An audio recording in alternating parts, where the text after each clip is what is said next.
안녕하세요. 진실의 힘 임팩TV입니다. 오늘은 60 민주항쟁 기념일인데요. 우리 사회의 민주화를 위해서 국가 권력이라는 거대한 힘에 맞서서 제 몸을 아끼지 않고 싸워준 많은 분들께 진심으로 감사드립니다. 민감용 경찰청장이 9일에 고 이한열 열사 33주기 추모식에 참석해서 열사의 어머니께 경찰을 대표해서 사과를 했어요.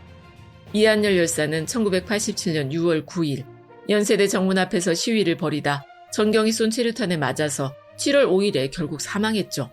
87년 1월 14일에 남영동 대공분실에서 경찰에게 고문을 받다 사망한 박종철 열사 고문치사 사건과 맞물려서 87년 6월 항쟁을 전 국민적 운동으로 확산시킨 계기가 됐어요. 무려 33년 만에 경찰을 대표해서 경찰청장이 유가족을 직접 만나서 사과를 한 거예요. 2017년에 이철성 전 경찰청장이 고 백남기 농민과 박종철, 이한열 열사를 언급하면서 경찰을 대표해서 사과를 하긴 했으니까 그나마 다행스러운 일 아닙니까? 지금은 대통령을 국민들 손으로 직접 뽑지만 1972년에 박정희가 장기 집권을 목적으로 헌법을 뜯어 고치면서 오랫동안 국민들 손으로 대통령을 뽑지 못했죠. 87년도에는 다시 국민들이 대통령을 뽑는 직선제로 헌법을 바꿔야 한다는 얘기가 많이 나오고 있었는데 전두환이 헌법 개정 논의를 막는 호헌 조치를 내린 거예요. 사실상 군부 독재를 이어가겠다는 선언이나 마찬가지 아닙니까? 본인은 지금 아무런 정치적 사심이 없습니다. 그래서 6월 10일부터 본격적으로 시작된 반독재 민주헌법 쟁취 시위가 6월 26일에는 국민평화대행진으로 이어지면서 100만 명이 참여하는 규모로 어마어마하게 커졌어요. 결국 국민들 뜻에 굴복해서 직선제로 개헌을 하겠다는 6.29 선언을 발표하면서 6월 항쟁에서 우리 국민들이 승리를 거두지 않았습니까? 그런데 역사라는 게 참 아이러니하죠? 수많은 피를 뿌려가면서 얻어낸 값진 승리인데 헌법을 개정하고 치러진 첫 번째 선거에서 전두환의 오른팔인 노태우가 대통령이 됐으니까 말이죠. 양김이 분열하면서 어부지리로 노태우가 당선되는 걸 보고 문재인 대통령님이 며칠을 알아 누웠다고 하잖아요. 일어나 보니 머리가 하얗게 샜더라고 하니까 얼마나 비통한 심정이면 며칠 새 머리가 하얘졌겠어요. 진보의 분열과 변절은 보수 세력에게 더 없는 기회가 되는 법이라는 걸 역사의 교훈으로 늘 간직했으면 좋겠습니다.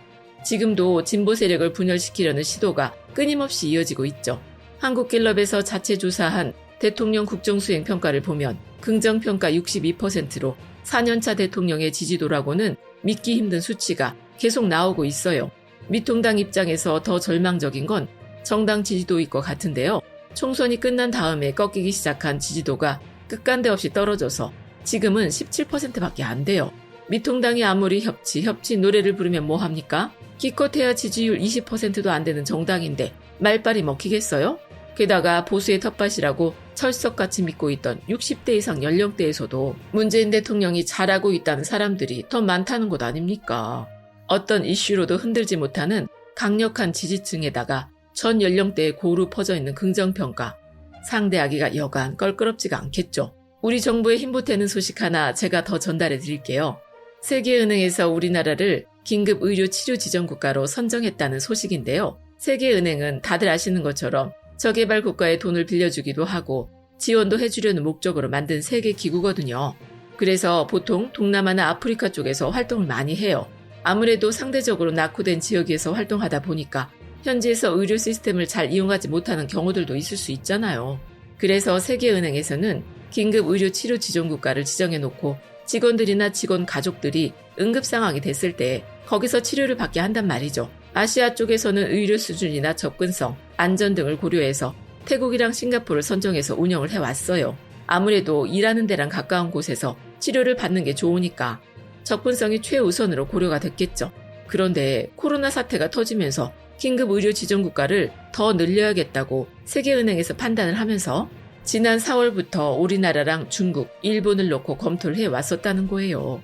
세계은행이 한중일 세 나라에 요청을 해서 각국 정부를 통해서 그 나라에 코로나가 얼마나 영향을 미치고 있는지, 의료 시스템에 여력은 남아있는지, 그리고 또 정부는 얼마나 기민하게 대응할 수 있는지를 종합적으로 검토한 다음에 일본이랑 중국을 제치고 최종적으로 우리나라가 땅땅땅 낙점을 받았다는 거죠. 앞으로 세계은행 직원들이나 가족이 일반 외상이나 급성 중증 질환, 암, 당뇨, 정신적 트라우마 같은 여러 가지 질병을 치료할 때 우리나라에서도 치료를 받을 수 있도록 해준다는 거예요. 그리고 보건 전문가를 인천 송도에 있는 세계은행 한국 사무소에 파견해서 보건 의료 분야에 대한 사례 연구도 진행한다고 하고요. 단순히 방역 분야뿐만 아니라 한국의 의료 분야 전체가 국제적으로 인정받고 있다는 증거 아니겠어요? 이런 기회를 잘 살려서 전 세계적으로 우리 의료 기술도 인정을 받고 한국으로 의료 서비스도 많이 받으러 오도록 만들어야죠. 중국은 모르겠고 일본 사람들이 이 사실을 알면 배가 좀 아프겠는데요. 요즘 일본은 정말 되는 게 없어요. 우리가 지난달 4일부터 정부가 주는 재난지원금을 지급하기 시작했으니까 한 달이 좀 더 지난 거죠. 그런데 한 달도 되기 전인 이달 2일 기준으로 총 2,147만 가구에 13조 5,158억 원이 지급돼서 전체 대상자 가운데 98.9%가 지급을 받았다고 하거든요. 그런데 일본 같은 경우에는 5월 안에 다 준다던 특별정액 급부금을 지금까지 2.7%밖에 지급받지 못했다는 거예요. 27%라고 해도 기가 막힐 판인데 2.7%. 이거 다 받을 때쯤이면 경제는 벌써 사망하겠는데요. 그래서 도대체 왜 이렇게 느린가 하고 들여다봤더니 정말 깝깝합니다. 남의 나라 일인데다가 내 주머니에 들어올 돈도 아니지만 국가번호도 파리인 나라에 사는 사람이라서 그런지 이런 속도가 정말 적응이 안 되네요.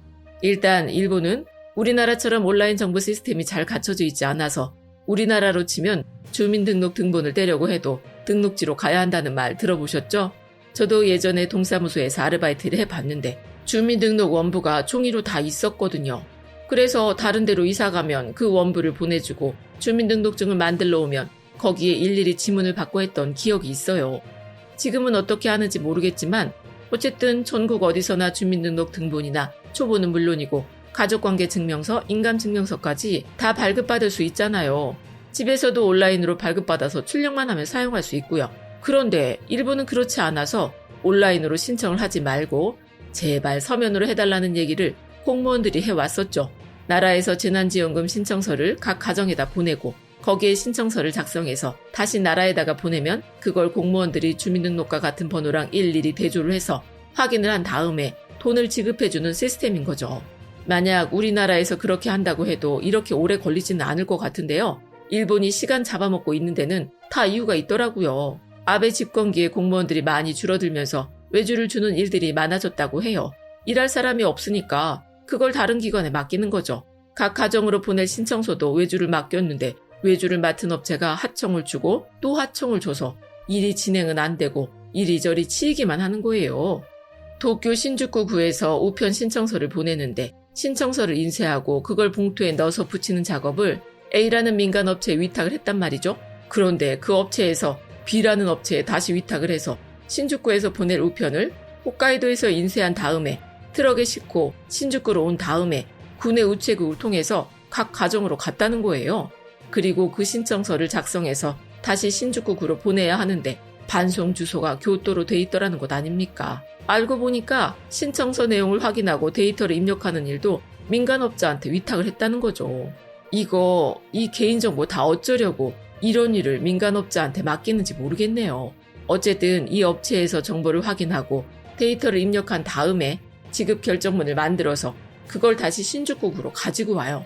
그리고 나서 신주쿠구에서 다시 우체국을 통해서 결정문을 각 가정으로 돌려보내고요. 이 결정문을 받아봤다는 건 이제 곧 입금을 시켜주겠다 이거거든요. 다들 숨 넘어가신 거 아니죠? 이제 다 끝났어요? 신주쿠구가 이제 입금만 해주면 되는데 일주일 동안 입금할 수 있는 한도가 2만 건 정도라는 거예요. 신주쿠구 내에 22만 가구가 있다고 하니까 입금하는 데만 11주, 그러니까 2달이 넘게 걸린다는 것 아닙니까? 참 진짜 우리나라 사람들 같았으면 벌써 숨 넘어갔죠. 답답해서 어떻게 저 꼴을 보고 있어요. 이번에 일본 정부에서 코로나 대책으로 추경한 금액이 660조 원 정도거든요. 정말 어마어마하죠. 저 재난지원금도 국민 1인당 10만 엔, 우리 돈으로 100만 원이 넘는 돈이니까 금액이 만만치 않고요. 우리 언론들이 한 번도 경험하지 못한 증세가 온다느니 나라 살림 적자가 56조로 역대 최대라느니 해도 일본이 이번 코로나 사태를 막아보겠다고 추경한 금액만큼도 안 돼요. 지금이 어느 때랑 비교할 수 없는 긴급한 상황이라는 걸 감안해야죠. 일본은 워낙 대규모로 추경을 하고 나니까 신용평가기관인 스탠다드 앤 푸어스에서 신용등급 전망을 긍정적에서 안정적으로 결국 한 단계 내리기까지 했어요. 국가 신용등급은 여전히 A+, A1 등급을 유지하고 있긴 한데 전망이 하락하면서 신용등급도 어떻게 될지 알 수 없게 된 거죠. 우리나라가 코로나 사태로 경제 충격을 받으면서도 AA 등급을 유지하고 있으니까 여전히 일본이랑 2단계 차이가 나는 거잖아요. 그러니까 아무리 우익들이 일본에서 금융 보복 들어오면 제2의 IMF 사태가 올 수 있다고 달콤한 꿈을 꿔도 택도 없다는 거죠. 우리나라가 신용등급이 더 높아요. 한마디로 일본에서 자금 빼도 갈아탈 수 있는 금융이 수두룩 빽빽이라는 거예요. 끝까지 시청해 주셔서 고맙습니다.